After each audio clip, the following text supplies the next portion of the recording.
Hi, I'm Dr. Nick Mark, the creator of ICU One Pager and the podcast Critical Care Time. And I'm Dr. Sherry Trebetti, the creator of Core IM. Before we dive into today's episode, we have some exciting news to share. If you, like us, are passionate about the intersection of technology and medical education, then you won't want to miss an exciting upcoming virtual conference on digital education and AI. Now, we're going to have some really great panels from things like how do you actually get paid for what you love to do in med ed to how can you use AI to optimize your work life? Mark your calendars for January 10th, 2025 for the Digital Education and Artificial Intelligence Conference. Yes. And Nick, I got to say, I am so sincerely excited to attend and learn myself. I know I'm a little biased in saying this. Yeah. This year, we're actually going to have a prompt-a-thon where people can submit all the creative ways that they've been using AI for categories like in their teaching, for patient care, for their work-life balance, for reducing administrative harm. Has anyone figured out how we can use ChatGPT to fill out recredentialing paperwork or do our maintenance of certification stuff? Yes, bless. If anyone's figured all those out, please submit ASAP. That'll win the competition for sure.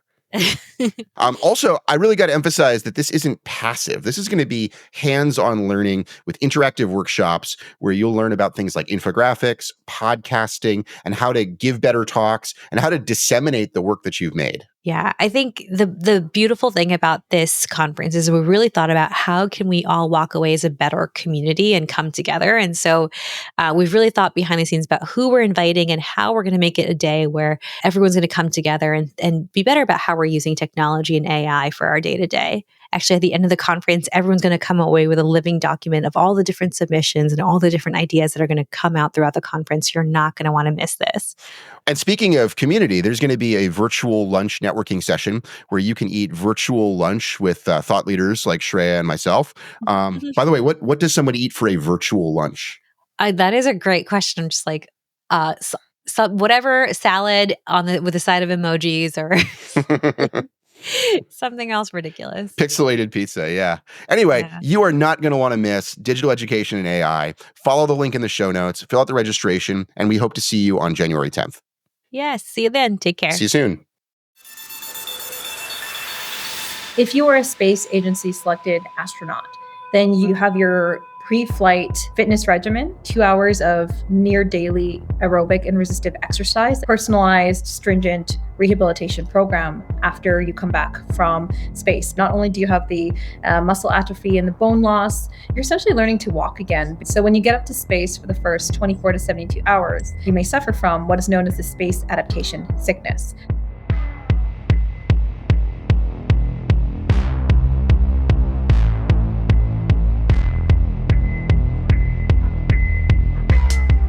Welcome to Critical Care Time, the podcast for everyone who cares for the critically ill. I'm your co-host, Dr. Nick Mark. And I'm your other co-host, Dr. Cyrus Askin. So listeners know that we just love physiology at CCT. Not only do we love talking about physiology, but we love getting into the extremes of physiology. On this show, you've heard us talk about things like the lactic acidosis that Olympic rowers get, or the hypoxemia that people get on Mount Everest. And not to mention all the crazy animal physiology that you like to talk about, Nick. Guilty, yeah. Don't get me started on lactate and hibernating turtles, the tidal volume of a blue whale, or the normal body temperature of a chicken. It's 107 Fahrenheit, by the way. Great. That's super useful. Thank you, Nick. Obviously, these are fun facts, but understanding the extremes of physiology, particularly for those of us that work in the ICU, but not limited to those folks that work in the unit, can give us important insights about the extremes of physiology that can be very relevant to our day-to-day and beyond. That's right. And in the spirit of that sort of extremes of physiology and understanding that, we're really lucky to be joined today by an amazing guest who can give us a truly unique perspective on this. That's right, Nick. We are super excited to bring to you guys Dr. Shawna Pandya, who's an astronaut, physician, aquanaut, skydiver, pilot, and more.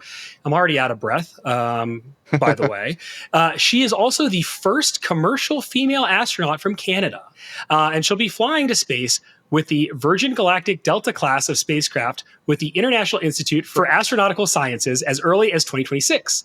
She's also a physician, aquanaut, skydiver, and pilot in training, VP Immersive Medicine with Luxonic Technology, Director of IIAS Space Medicine Group, Executive Director of IIAS Flight Opportunities Program, and Chief of Space Medicine at the Advanced Space Life Research Institute.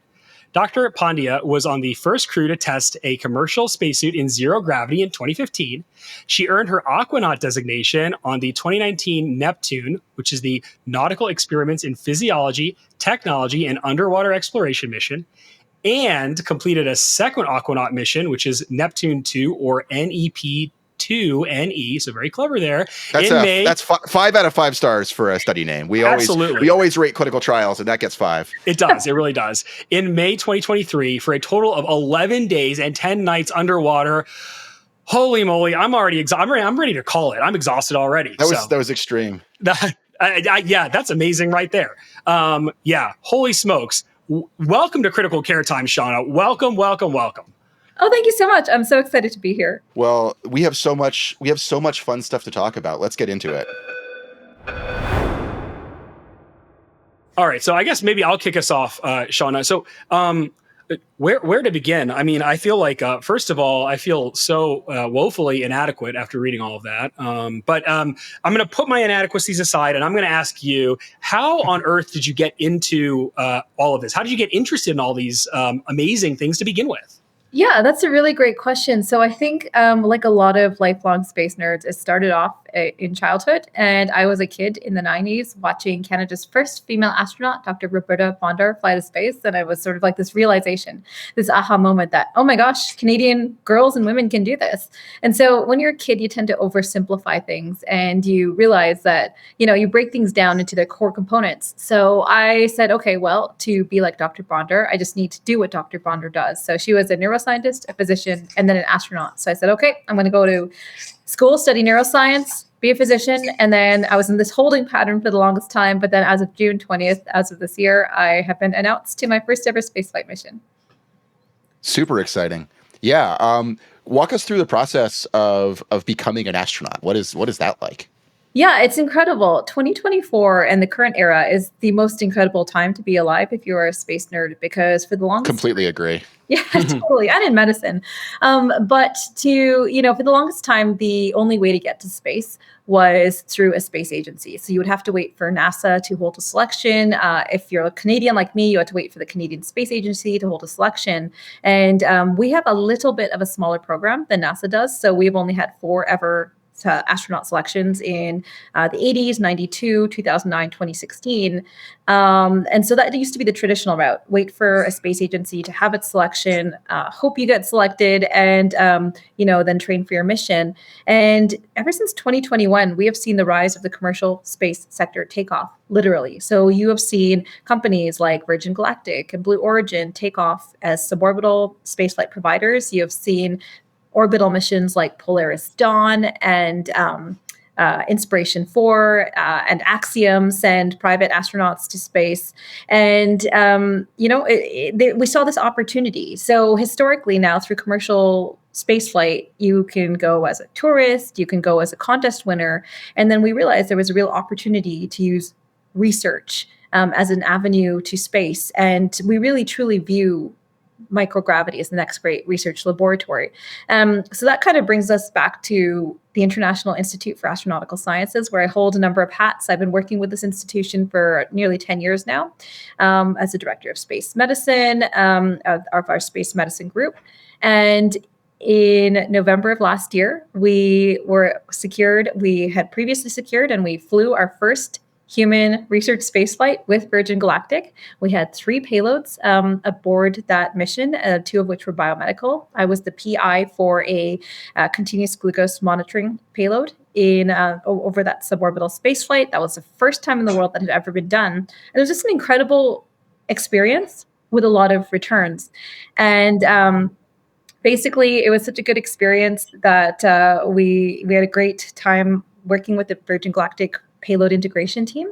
And the opportunity came to secure another research space flight. And then based on the time I've been working with, the experience, the operational experience I've accrued with the International Institute for Astronautical Sciences, that for me created a path to space through research. That's super cool.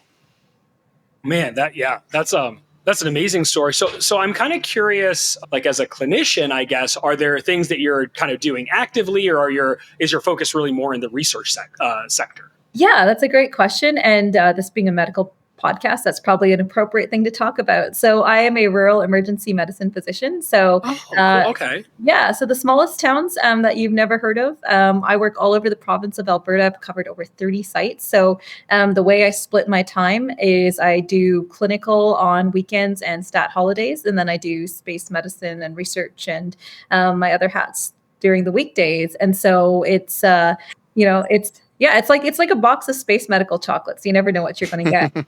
But the corollary there is, when you think about what rural and remote Canada has to do with astronaut health, it comes back to this concept I like to think about as same but different, in that both space and both rural communities are an example of remote, resource limited locales in which you still aspire to provide the standard of care. And in fact, the Canadian Space Agency has taken that stance as well. It's in their strategic plan. And so when they fund opportunities to advance space health, typically they'll look at something that can both support astronaut health and make them a good partner for the International Space Station and collaborations with NASA and beyond.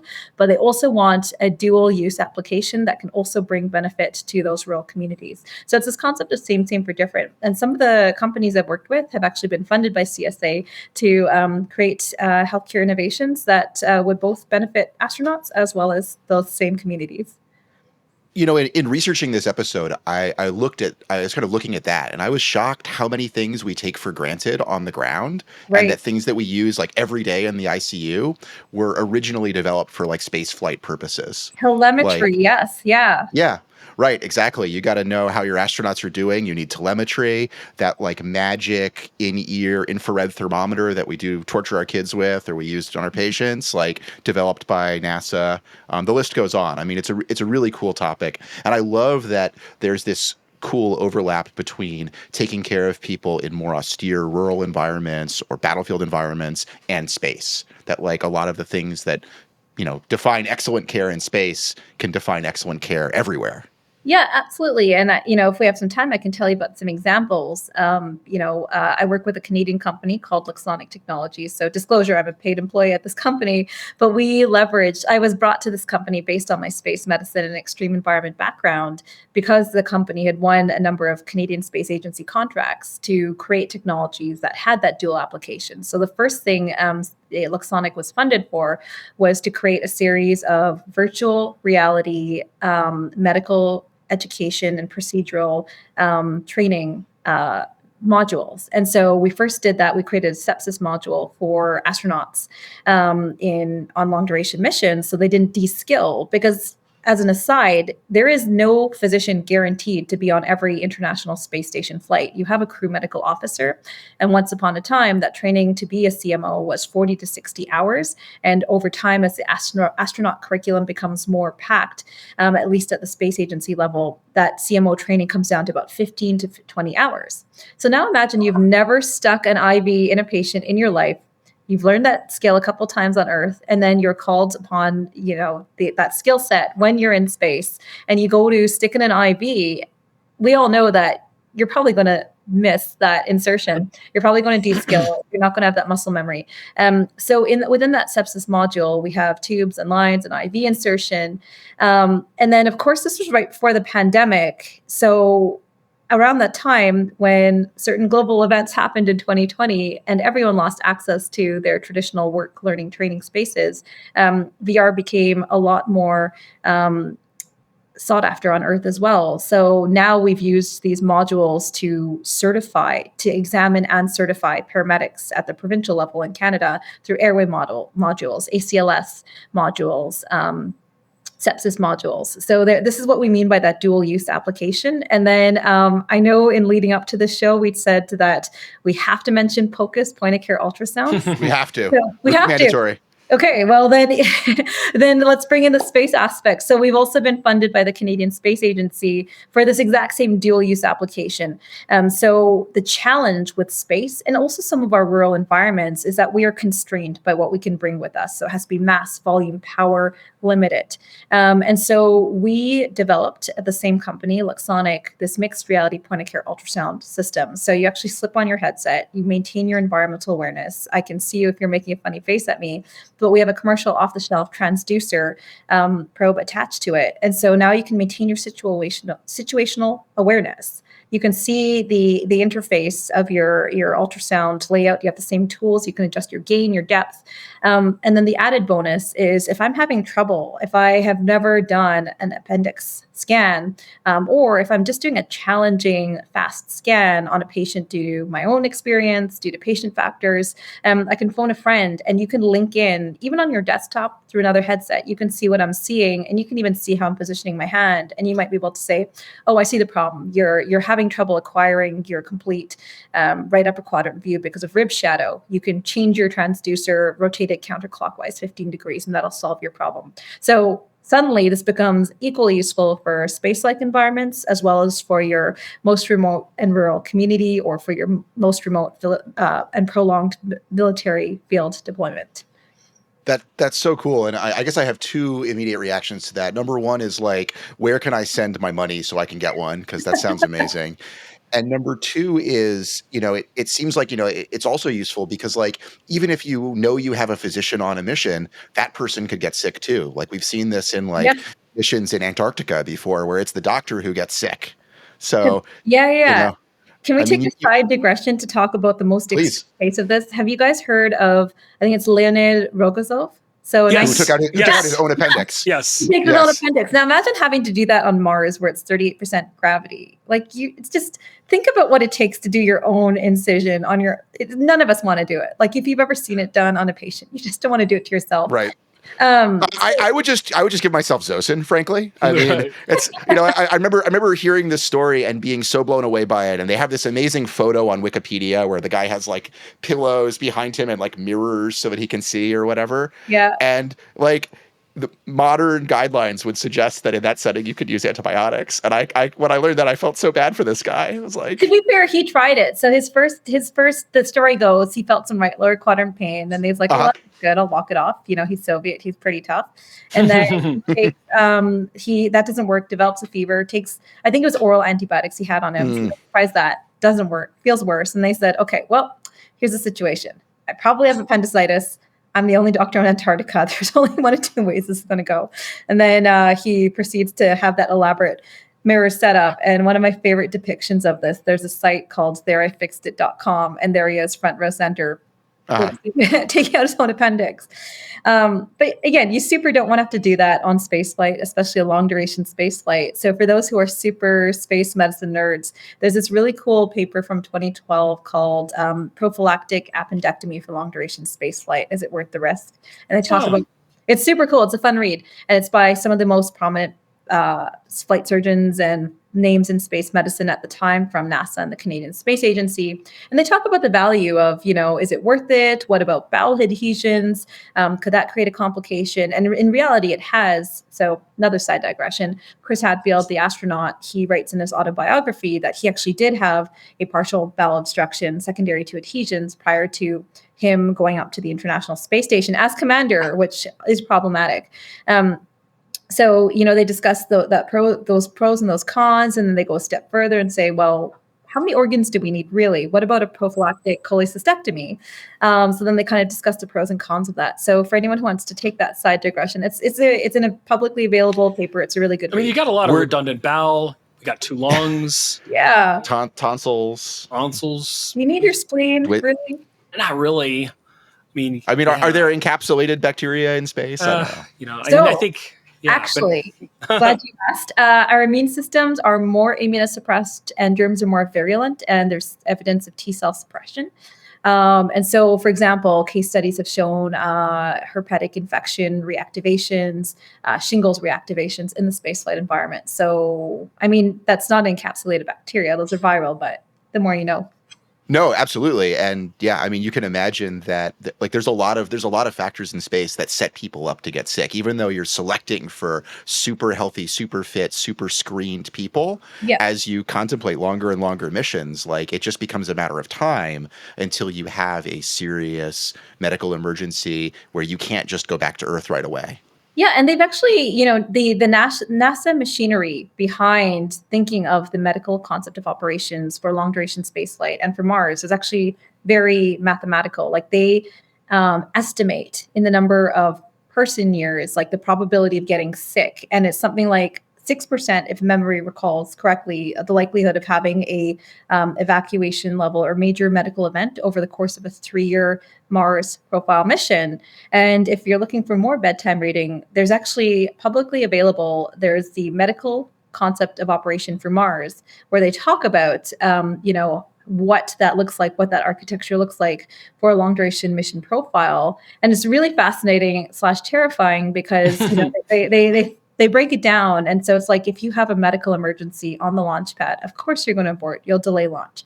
If you have a medical emergency in low Earth orbit, yes, you can, deal with it in low Earth orbit, you can return to Earth. But once you make that trans-Mars injection and are on your way to the red planet, that's it. There's no medevac capability.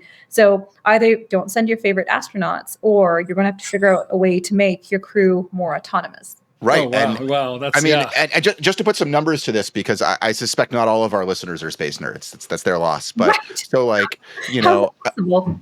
Right, exactly. But so like, if you look at like the tyranny of the rocket equation, orbital mechanics, right? A trip to Mars, until we invent the Epstein drive from The Expanse, it takes a long time. Something like 250 days there, something like 500 days hanging out there waiting for a return window, and then like 250 days back.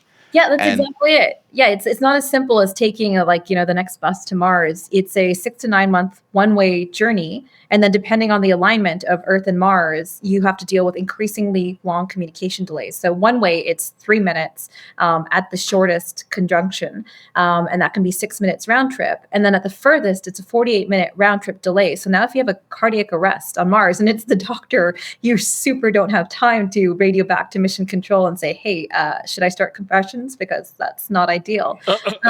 And it even gets more complicated than that, because there's a point at which the sun comes between the Earth and Mars, leading to a 2 to 3 week communication blackout. So that crew is entirely on their own for that duration of time. Which is crazy when you consider that, like, up until now, the longest blackouts have been measured in like minutes, and the distance away has been measured in days. Now we're talking about months and weeks without communication. It's actually, to go back to something you said earlier, thinking about like the virtual reality or mixed reality point of care ultrasound and how you can have somebody coaching you. How does that potentially work in a situation like that? Is it an AI coach, or how does that? Yeah, that's a great question. So it's exactly a real consideration for both Mars when you don't have that real-time communications capability, or if your infrastructure goes down in a resource-limited or remote setting. And so when we were proposing this and building this prototype, that was one of the questions we had to answer. So there is no real-time capability, but there is an asynchronous capability as well when you have that decreased infrastructure or time delay. So totally nominal conditions, and we have a good internet connection, we can talk in real time. If we don't have that, what I would do is I would gather my image, and then I would acquire it locally. I would upload it to the shared digital twin. So we also have a radiology workflow that's entirely virtual. And then I would securely store it there, and then one of the experts on Earth would review it and then offer me their interpretation. So you don't have the real-time capabilities until we figure out faster than speed of light transmission. But that'll come after the Epstein drive, I think. Yeah, exactly. There's a few physics glitches to sort out, but there are also ways in which you can still create consultation with remote experts. So I want to kind of how shall I say, bring this back to Earth.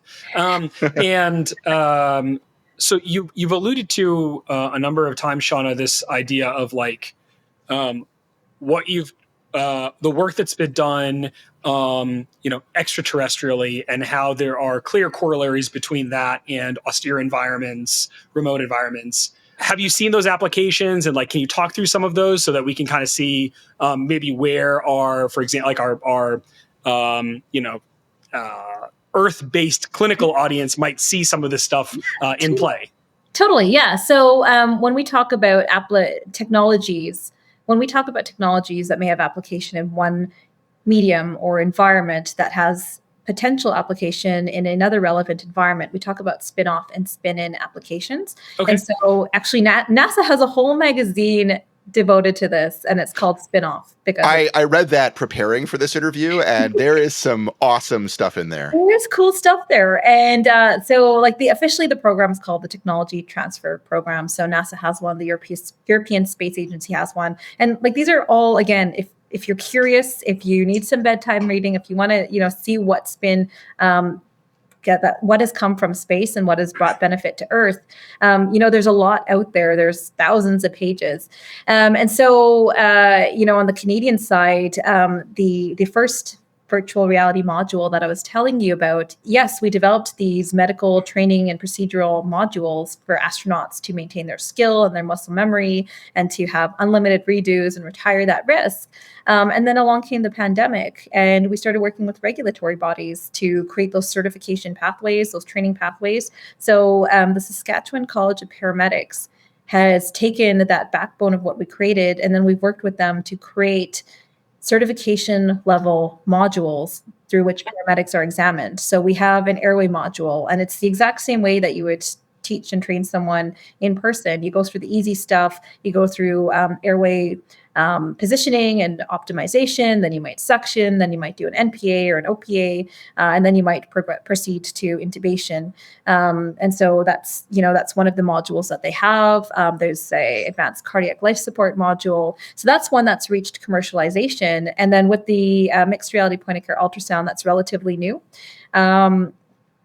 So that's been developed in the past year, but that's, something that I take with me when I go on my rural emergency medicine locums. Oh, and so then, cool. yeah. And then there's this whole new burgeoning field of, remote healthcare and specifically space healthcare. So one of my friends from the other side of the country, he's an emergency physician that developed this app that you can use in the trauma and recess setting that will allow you to immediately pull up the doses you need and just double check them. And so now they developed a version of that for the International Space Station based on the procedures that are there. So, there is both spin in potential as well as spin off potential to bring those returns back to Earth. And it's also, it's not just technology. It also comes down to basic science and observation of what physiology does in extreme environments. So there's this really cool experiment. It came back from the International Space Station. It was very, very multidisciplinary. It was a US-based study, and it's called the Rodent Research 19 experiment. And basically, they took these mice. They took these wild-type mice and these mutant mice. And the mutant mice had this genetic variant called the ACVR2 neuromuscular blockade. And it sounds fancy, but essentially all you need to know is that they had these adorable, jacked up muscular mice. That was their phenotype. So like they looked like, they were on steroids or something. But these are like those whippets or those cows that have the myostatin deficiency where they're just like, they yeah, look like bodybuilder animals. Right. You're like, Nice. You see that mouse in a back alley and you don't want to mess with it. A yoked mouse. A yoked mouse, but make it space. And so they had four study groups. They had the ground, wild type, and mutant, and then they had the flown ones. And coming back to the very, very early part about this discussion where we talked about physiological changes, well, musculoskeletal integrity is a consideration. So without any countermeasures in the spaceflight environment, your bones and your muscles get lazy. They're not 1G loaded. So they go on vacation. That means your bones lose density at a rate of 1.5% per month without countermeasures. Your muscles atrophy.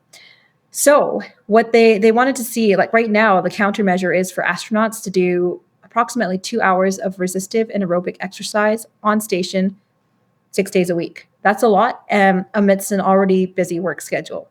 So these genetically enhanced or genetically variant mice were a possible study. Could this be a countermeasure? And they found that the mutant mice had actually less bone density loss and less muscle atrophy than the wild type components. And also getting insight into how this ACVR2 neuromuscular blockade work can also help give us insight into pathophysiology in Earth-like conditions in neurodegenerative disease like Duchenne's muscular dystrophy, for example. So, you're both, through that basic science research, you're both furthering space health, but also bringing that benefit back to Earth. And also kind of being entertained at the fact that NASA is engineering Mighty Mouse, but for space. So I need to get huge like a yoked mouse. That's what I took away from that. Yeah, you Google it. It's very, very cute. I mean, and I think, to our listeners who work in ICUs, I think there's a lot of applicability here. Like when we think about our patients who are immobile and bedbound, they lose a significant amount of muscle mass. And they're starting with less. They're presumably less fit than your typical astronaut. Yep. They lose bone density, and it's super exciting to me to think about the development of countermeasures for use, in microgravity that might be applicable to people in the ICU in the near future. Absolutely, especially with rehab. So, if you are a space agency selected astronaut, then you have your pre-flight fitness regimen.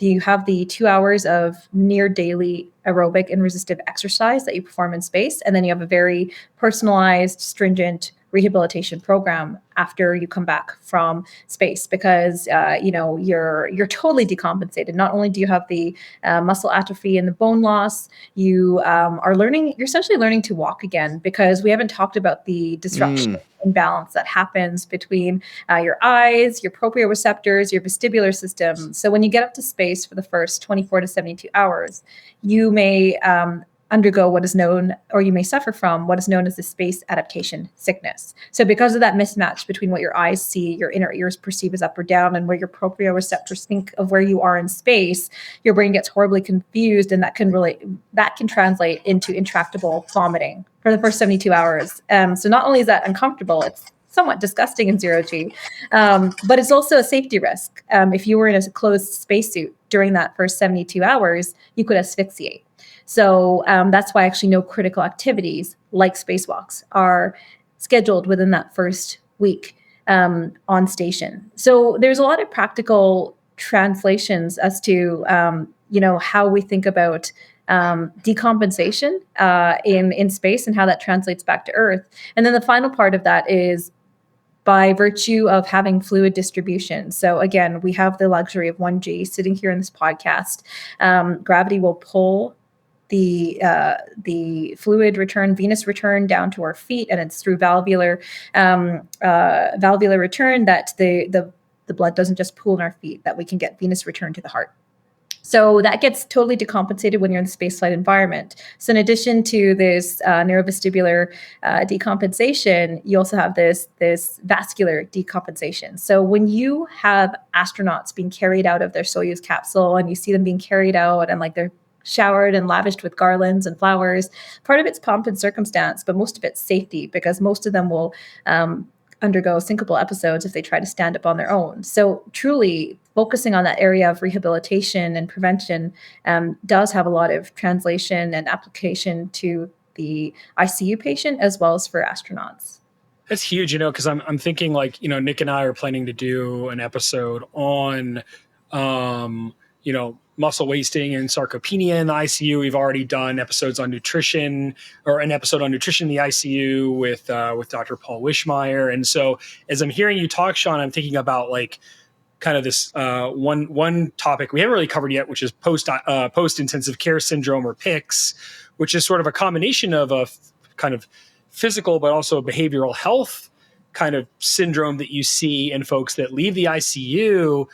And there seem to be a lot of connections between what you're describing and what these patients go through, and how it does take a significant amount of both cognitive but also and physical rehabilitation to recover them from this. And it sounds like these astronauts have to go through a multimodal, multidisciplinary rehab from their experience that covers all of these bases. It's amazingly similar, and I never would have really realized that at all. So.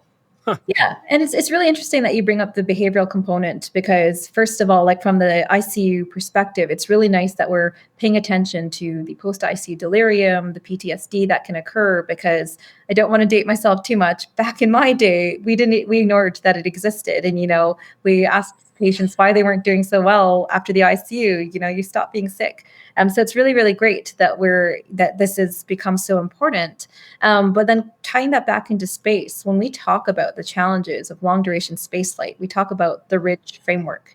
And so the RIDGE framework refers to radiation, isolation and confinement, distance from Earth, altered gravity environments, and then the environment itself. So that can mean an altered day-night cycle. It can mean exposure to lunar dust. So the I part, the isolation and confinement, refers to that behavioral health component. And if you're going as a space agency astronaut, again, a lot of that resilience is built into the selection process itself. So not only are the agencies selecting the healthiest of the healthy, they're also looking for elements of psychological screen in versus screen out. So if you have a history of drug addiction or psychosis, those would be, or a cluster B personality trait, those would obviously be screen out criteria.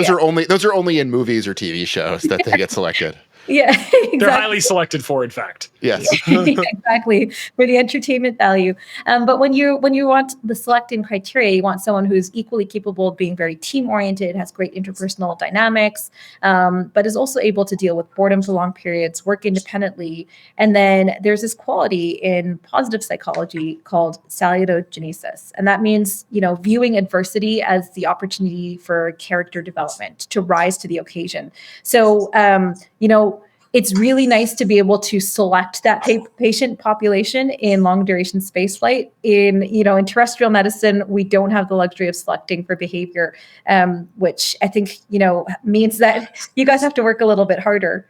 Though arguably medical education has some elements of that too, right? I mean, like traditionally the rationale for making medical education arduous was that salutogenesis you talk about, like, make people who want to rise for the opportunity of character development, like we call them like CT surgeons, I think. We call them gunners. Yeah, exactly. All right, you touched on so much interesting stuff there. I want to double click on so many things you just mentioned. I mean, we talked about microgravity implications of that. There's some other really interesting sort of physiology overlaps. Maybe we should talk about sleep, because when the sun is rising every 90 minutes, it's pretty hard to get a good night's sleep, right? Like, what are some of the challenges of sleep in spaceflight? Yeah, absolutely. So when we talk about the E part of RIDGE, the environment, so sleep is exactly one example. So as you correctly mentioned, when you're on the International Space Station, 250-ish miles, 400 kilometers above the Earth's surface, you're rotating at such a rate that you experience a sunrise or a sunset every 90 minutes. So 16 sunrise sunset cycles per 24-hour period. In addition, this is a highly scheduled operational environment. Astronauts are scheduled down to the 5-minute mark.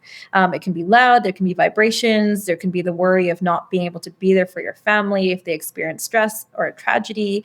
There may be physical discomfort. Part of the fluid shift involves congestion headaches, not being able to taste as well. So there's a lot going on. And so sleep can be disrupted.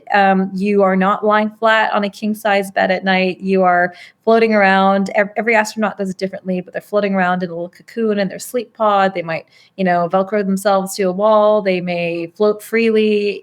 Everyone has their own preferences. But what I've heard anecdotally from astronauts who've been up on station is that they're told, if you're going too many nights without sleep, you don't be afraid to don't try to power through. It's going to affect your performance, your mood. So don't be afraid to look at pharmaceutical options. So there's a whole ISS medical kit up there. There's medications that include sleep medications. And really those are there so the astronaut can maintain their performance and their focus without suffering too much with inadequate sleep. I think I read that they did a RCT of melatonin on the ISS where they randomized people to get it or not to kind of see what the effect was. And I think sadly the effect was kind of similar to on Earth. Like it reduced your sleep latency a little, but it didn't really improve the other sleep parameters. So it didn't really move the needle very much. Okay, but the concept of melatonin gummies in space is fascinating. I actually have come across that study, so that's super cool. I'm trying to remember. I found it in preparing for this. I don't know exactly what form they used, but yeah, that would be great. Randomize people to get a regular gummy bear versus a melatonin gummy bear, and then compare outcomes. Yeah. What about kind of low-tech things? I've heard people, astronauts talk about, how noisy the space station is. When everyone imagines space, they imagine, total silence. But in fact, There's a lot of fan noise, machine noise, other environmental noise. Yeah, are there low-tech solutions to this stuff? One would suggest earplugs. Yeah. And so that's a good question. I've never been asked specifically about earplugs on station, but there's no reason that you shouldn't be able to use them, even in the microgravity environment. But it's all of these hazards that you don't think about, that there's a whole team of flight surgeons and biomedical engineers and physiologists that actually work to catalog all that and be ready to contend with it when it comes up. And so my very first space medicine research project as a master's student, I did my master's at the International Space University. And as part of that, you do an internship at a place of your choice. And because I knew my interest was in space medicine, I ended up working with the Crew Medical Support Office at the European Astronaut Center in Germany. And so there was a brand new supply vehicle to the International Space Station at that time. It was called the Autonomous Transfer Vehicle. And to your point, this is exactly what the biomedical engineers wanted to know. They listed hundreds of questions, everything from vibration levels to sharp edges to temperature levels, hot areas, where the fans were. And my job was to parse thousands of pages of documentation and then create a quick reference guide. So the medical team and the cross-disciplinary team that was looking after the astronauts would know where to look for these hazards, how to mitigate them when they came up. Wow. So like every hazard in this entire module, basically. Yeah, and this whole new supply vehicle. And it was really fascinating because you learn how to think operationally. You learn to think, in the 1G environment. You just have to navigate in 2 dimensions. In the 0G environment, there's a whole new dimension to contend with. And, we know, like in an Earth-based scenario, we know what to avoid in terms of temperature, vibration, heat, sharp edges. But you really have to think about what are your unknowns, what are your unknowns, and how do you bring those to the forefront as you think about keeping your astronauts safe? That's fascinating. Yeah, I'm just imagining like a pointy thing on the ceiling poses no danger on Earth, but could be very hazardous in microgravity, or like, a fan intake doesn't affect me at all sitting in a chair, but like if I was floating or sleeping, I could imagine getting kind of pulled over to it or something. I'm sure that's just like a totally different way of seeing the world after you do something like that. Yeah, so here's a really interesting thing that we super don't think about in the 1G environment is breathing. Because we have the luxury of convection. So if I'm sleeping and I am breathing, any CO2 that I breathe out is just going to dissipate. We don't have those convection currents in microgravity. So if you're sleeping, you can actually generate a pocket of CO2 in front of you, and that can cause a CO2 headache as you're sleeping. So that's actually like a constant rebreather. You're like always wearing a rebreather. Yeah, exactly. Yeah. And so is the answer to sleep with a fan blowing on your face, or how do you mitigate that? There are fans on the ISS. I think it just comes down to being aware that it can happen, and then knowing how to recognize the signs of a CO2 headache. Interesting. Huh. Yes. Okay, I want to double click on another one of those letters you mentioned. So radiation. Yeah. Right, because this is something where astronauts can be exposed to quite a bit of radiation. They're not protected by the atmosphere. In some cases, they're even above the magnetic field, right? Like the latest Polaris Dawn mission, they were exposed to a ton of radiation. And there's an interesting corollary there to like ICU patients who we expose to a lot of radiation with like repeated CAT scans and stuff. What first of all, what are the implications of radiation exposure? What does it mean for long duration? What are the solutions? That's a great question. So the bottom line is the further up you go, the more radiation you have to contend with. So all of us sitting at approximately sea level, let's consider that 1 unit of radiation to contend with. If you are taking a transatlantic flight, you have about 40-fold radiation exposure, very short duration. By the time you're at the level of the International Space Station, that's about 250-fold the exposure that you or I would have. And then once you're outside the confines of the Van Allen belts, those are those magnetic fields that you're talking about, which filter out a lot of that higher energy ionizing radiation that comes from background galactic cosmic radiation and solar particle events. Your exposure goes up even more than that. So now it's 750-fold. Compared to what you and I are experiencing on Earth, and even 3 times what you would experience on the ISS. And then on top of that, so then to translate that over the course of a one-way journey to Mars, if it's a 6 to 9 month mission, the translation is approximately a full body CT scan every 5 to 6 days. So there, that's the baseline, and then there's solar weather as well. So if there's an unanticipated solar particle event, a solar flare of higher energy, you have to either have a backup plan. So right now, there are specific areas of the International Space Station where the crew is told to evacuate to shelter in place in. So you have to be aware of those. There's also lifetime as well as annual limits for astronauts for radiation exposure, and that is also system dependent. So eyes can take less exposure than other parts of our body. Blood forming organs can take less.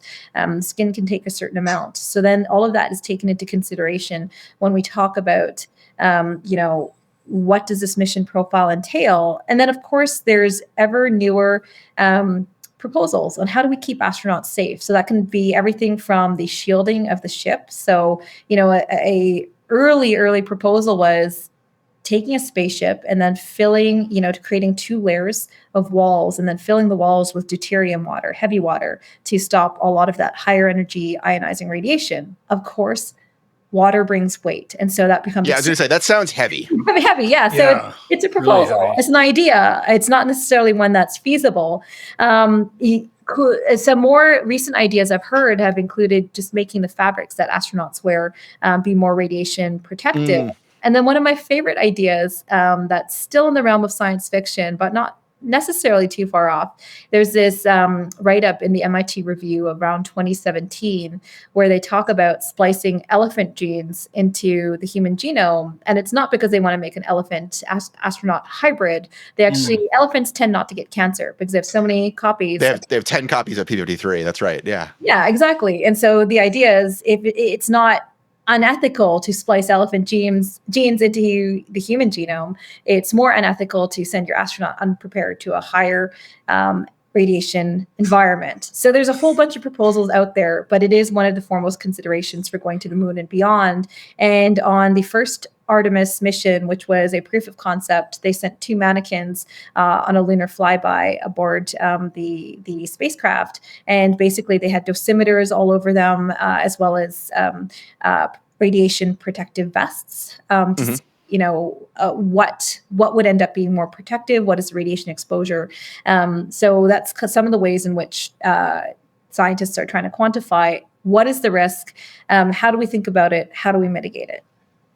Interesting. Yeah. And I think, just tying this back to Earth for a second, I mean, the same way that, carefully modeling what is the exposure, how can we reduce this element of exposure, whether that's with shielding or changing the mission plan. We as terrestrial physicians can think about, like, is this exposure really necessary? Do I need this second CT scan? Right.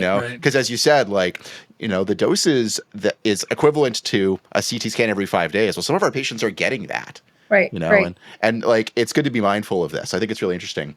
Yeah, for sure. I think one of my all-time favorite nerd facts was that one of the effects of those cosmic rays is visual phenomenon. So I remember reading that, like, Apollo astronauts outside the Van Allen belts on their way to the moon, when they slept, they would see the occasional flash of light, which was presumably like a charged particle going through their eye and making Cherenkov radiation. Like, that's just another cause of sleep disruption, I guess, that's unique to space. But yeah, it's a known phenomenon, and there's so many things to contend with. So we haven't even talked about the neuroscience yet, and so we talked briefly about fluid shifts, and that is applicable to every single aspect of whatever fluids you may have. And so I know I'm using a lot of acronyms, but it seems like the perfect audience to use acronyms in it. And so we haven't talked about what CSF does in the spaceflight microgravity environment. And bottom line is that CSF is shown to have impaired drainage, and it's thought to be a product of impaired CSF, lymphatic, and venous drainage. And there's a time-dependent effect. So this becomes relevant in long-duration spaceflight over 30 days. So again, long-duration ISS missions to the moon and Mars. And so the pathophysiological impact of this translates into something called the spaceflight-associated neuroocular syndrome. And so this is this constellation of symptoms in which both the ocular system as well as the central nervous system is affected. And so the globe flattens, there's choroidal folds, and then there's pockets of increased intracranial pressure, especially around the optic nerves as they exit the backs of the eyes. So this can create optic disc edema. And for no reasons we don't yet know why, this is more so seen in male astronauts, and then a certain subset of those who get the SANS constellation, this will result in hyperopia or vision shifts, and so it is considered a potential showstopper for Mars. And you can imagine that somebody, just as they're arriving after spending 6 to 9 months in space, just when they need their visual acuity at their best so they can land on the surface, that's when this is hitting, right? Their visual acuity is altered. They can't see the instruments. It seems inconvenient right now. The situation is like they have reading glasses up on station, and so if astronauts are getting vision changes, they have ways of correcting for it. But the question is, over time, does this plateau or does it not? Does it just become increasingly deleterious? And so there's, SANS is a hot topic of research. We have done some work with pupillometry on this in several domains. So you talked about the Polaris Dawn mission. We sent up a clinical pupillometer, the same kind that is used in neuro ICUs, the same kind that is used in aeromedical transport to look for neurotrauma. And we were using pupillary latency as a surrogate marker of ICP changes in spaceflight to monitor for the onset of SANS. So that data is forthcoming. We did a study on the Axiom 2 mission. And then more recently, we have started working with a company based out of the US that is using a AI-powered smartphone that can also track pupillary latency, the rate of constriction and dilatation of pupils, again, to see how quickly SANS may be developing and whether pupillometry is a good monitoring modality. And if it does work out, it actually is quite convenient because it's quick, it's non-invasive, it's easy to train non-medical folks on. And so that's why we proposed it, and that's why we're doing this work. Yeah, it's super exciting. And I also love the concept of using sort of commodity devices, things that we have in our pockets, things that they have on the ISS and missions already, like iPhones and iPads, to do new medical things. And so like a software-based pupillometer is a great instantiation of this. It's also something that's super exciting when you think about like rural emergency medicine transport. Like somebody who's doing like an interfacility transport, do they have the ability to have a $6,000 piece of hardware or just a piece of software? It's really cool to think about how you can like develop something, test it in space, but then like use it on Earth too. Absolutely. There's that whole spin-in, spin-off application again. Yeah.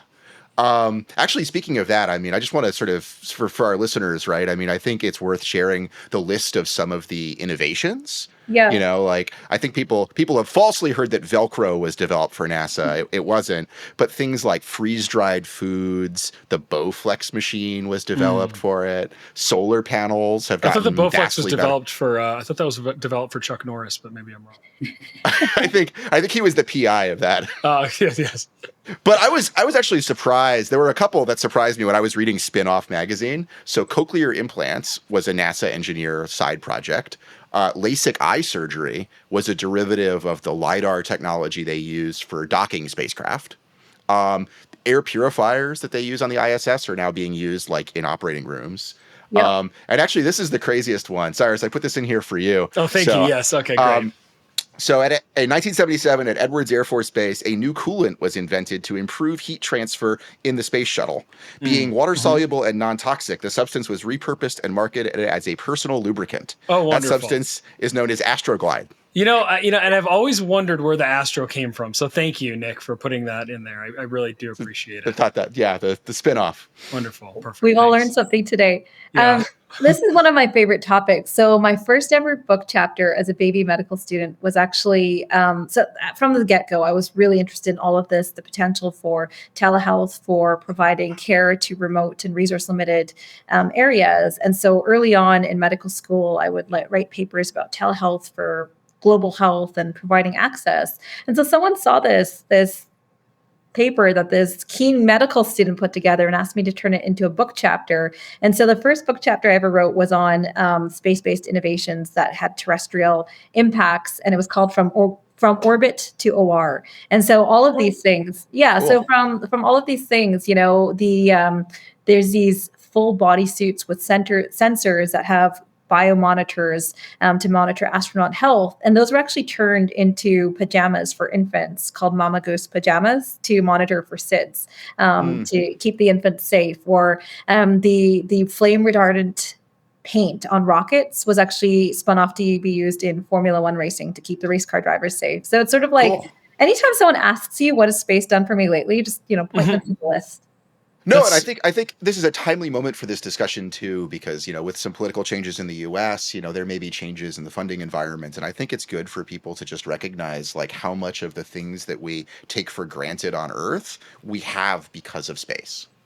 Yeah, absolutely. And it's sort of like it's easy to take it for granted, and it's easy to cite examples, but taking a step back and the bigger picture, not just talking about medical, but if we were to say if all of our space infrastructure failed tomorrow, it would be a bad day. And actually, I will quote an unnamed higher up official from either Space Force or the 3rd Canadian Space Division. So, who I was asking them like, what are the impacts if we just got rid of space tomorrow? And the answer was the stuff of nightmares, because like GPS relies on space.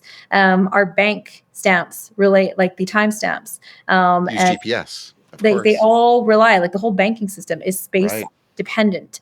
When we talk about telecommunications capabilities, when we talk about Earth observation and monitoring our planet, all of that came from space. So actually, very quickly, all of our infrastructure and logistics chain would quickly fail, and it would just kind of come down like dominoes. So society would not fare very well if we had just suddenly got rid of all of our space-based infrastructure tomorrow. And it's really interesting because politically, we're also seeing certain, maybe about 4 nations right now have anti-satellite missile capabilities. So now there's also another threat of those nations with those capabilities being able to take out other nations' satellites, and taking out key infrastructure, but also creating increased space debris and creating additional debris and hazards in the space environment. So there's a lot to consider there. But the too long don't read is we need space, and the day without space would not be recognizable in the modern day. Right. Anyone who saw the movie Gravity, right, remembers that it was a test of an anti-satellite missile that led to this chain reaction on orbital debris, which kind of is the set up for the movie.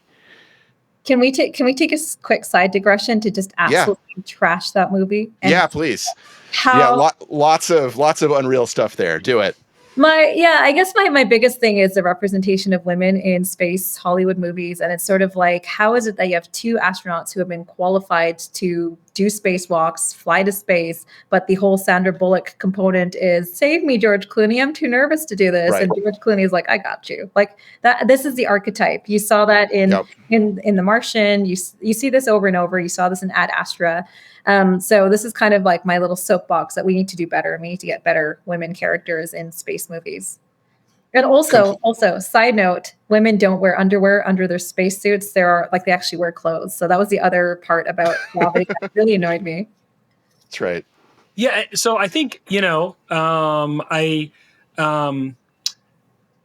alluded to, I think, 2 really great, challenges, I guess, in the sphere, right? So this kind of unfortunate challenge that I think women always face in what are, for lack of a better term, traditionally male-dominated fields, medicine, science, I guess in general.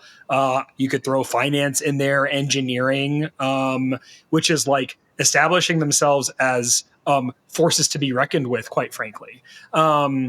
So I think that's a challenge. You've talked about like this sort of like the geopolitical forces that may be rebuffing advances in space technology.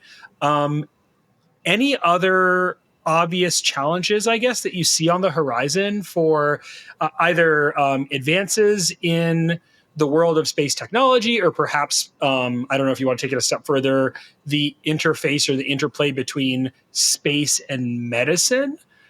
Yeah, that's a great question. So it's really interesting that the other part of being in this era of commercial space is the rise of space startups. And for those of you who follow financial projections, I think it was JP Morgan who had put out this projection of what the global space economy will reach by 2040. And, depending on the source you look at, it's $1 to $3 trillion worldwide. And currently, most of that is telecommunications and Earth observation satellites. Human spaceflight and space health has a very, very, very almost unmentionable small piece of that pie. But also with the rate at which I'm seeing space health startups just pop up even over the past 2 years. We haven't even talked about what pharmaceutical development is happening in space and biomanufacturing and the regenerative medicine market off world. Those things all exist. What a time to be alive. So I think it's actually, we're underestimating this, as we tend to do with exponential change. And I think really, if we talk about keeping this alive, creating funding mechanisms, not just from the government side, but, for those bold investors out there, there's already pockets out there who are investing, creating those accelerator ecosystems. But if you want to be first to and have that first mover advantage, start creating those ecosystems and funds to invest in space health entities. I guess actually as a follow-up to that question, I want to ask, you mentioned like the depictions of women in spaceflight movies are obviously flawed. Other than being less likely to go blind by spaceflight associated neurocular syndrome, right? What advantages do you think women have, and what advice do you have for women who want a career in this space? Yeah, so that's a great question. There are known gender differences in astronauts. So there are some folks who suggest out there that a crew to Mars should be all women because they're smaller. They'll use up less resources from from the environmental life support system side, from the food side. But you also have to temper that with the finding that the crews that tend to perform best are actually mixed gender crews. And then the evidence shows that both female and male astronauts perform just as well cognitively. So there's no differences there.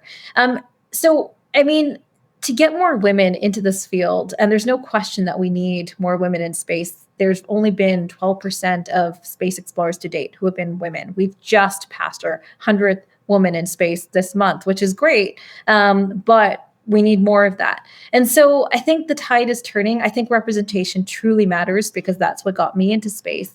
And then just creating that pathway towards space and lifting each other up, because I know I wouldn't be where I am without folks taking the time to invest in me, to mentor me. And I'm quite mindful of that. And so, I do a lot of mentorship, and, it really is important because it's a two-way street. Like the young students, the women I mentor, they're just phenomenal. They really make use of the technology and the resources that we have in this day and age that maybe you and I didn't have when we were growing up, and they're so capable. And so you just want to see them win. And so I think that's a huge part of it. But then for anyone who's out there who's listening and just wants to kind of know, what kind of mindset should you adopt? It's pick what you love in space, whether it's medicine, whether it's physical sciences research, whether it's engineering. Pick what your domain. Seek to become really, really, really good at it. A work ethic is free. It costs nothing. If you're a doctor listening to this, obviously I don't need to tell you. And then just create that path for yourself. Don't let anyone tell you don't belong there, because, make space for yourself. You belong here. Love that. That's, man. Well, I'm sure we could spend like several more hours just chatting about stuff, because this is like really just very fascinating. I mean, I am very much an amateur space nerd. I couldn't. We're working on you, candle. Man. Yeah, I couldn't hold it. I mean, I'm like a big like Next Generation fan, I guess. But I can't hold a candle to you guys for sure. For me, this has been an amazing interview. I feel like I've learned a ton. I guess. I'm just curious, Shawna, you obviously have a lot of adventures and a lot of cool stuff that you're into. Before we go, I want to make sure that we are respectful of your time. Anywhere that folks can follow you, anything you'd like to plug in particular for our audience, anything along those lines? Yeah, absolutely. So first of all, this has been really, really great. It's fantastic when I can get into it with subject matter experts and I don't have to explain the acronyms. We can just go. So this has been really, really fun. So thank you for having me on. For anyone who wants to follow along, I am Shawna Pandya, SHAWNA across my website, LinkedIn, Twitter, Blue Sky, Facebook, Instagram, wherever social media exists. And then in the event, we currently actually have a call for science out for our upcoming mission. So as you stated in the introduction, I am flying to space with Virgin Galactic as early as 2026. And we want to load ourselves up with science. And we have a focus on biomedical science, neuroscience, health technology, supporting astronaut health and resource-limited environments, women's health, and physical sciences. So check out astronauticsinstitute.org if you want to apply to this solicitation. And otherwise, I will see everyone online. How cool would it be, by the way, if you just inspired one of our listeners to apply for this, to do this, and then that becomes some future tech that we use in our practices? Like that would be amazing. Then I would need to come back for a part 2. Absolutely, totally. Well, that was fantastic. Thank you so much. Cyrus, I know you're an amateur space nerd, but hopefully we got you infected with it after today's episode. Yeah, I mean, I haven't even. I feel like so embarrassed. I've watched like the first episode of The Expanse, and I loved it. Yeah, I think I forced you to watch that. We watched it together, I have a lot more to watch, but yeah, super. I'm sold. It's just a matter of finding time to get like further and further down the rabbit hole or the black hole, as it were. So I don't know. Don't feel bad, because my space medicine students for 5 years, my space friends hounded me for 5 years before I finally watched For All Mankind, and then I was a convert, and like that is.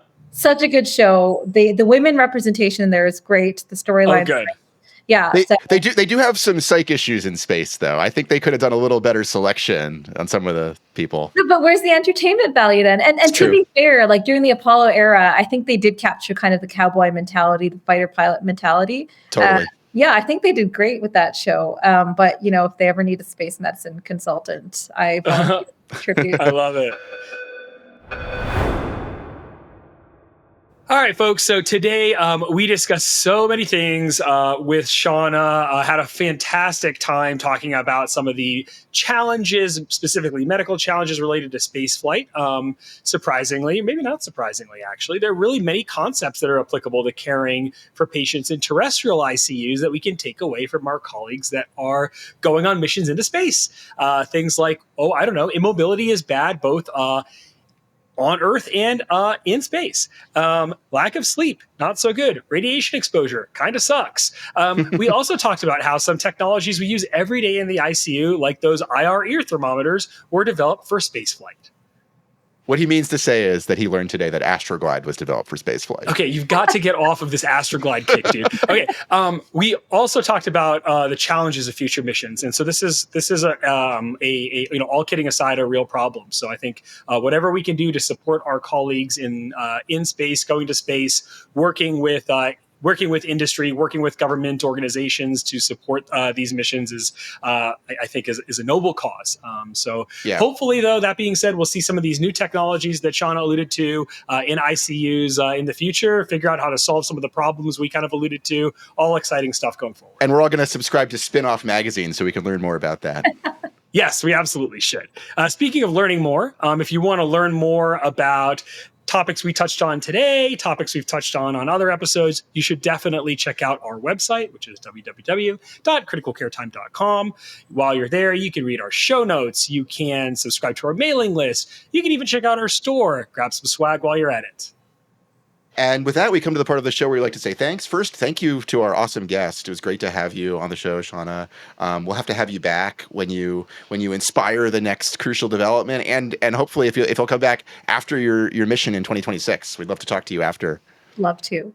We'd also like to say thanks to our listeners who have left us reviews, comments, given us a shout out on social media.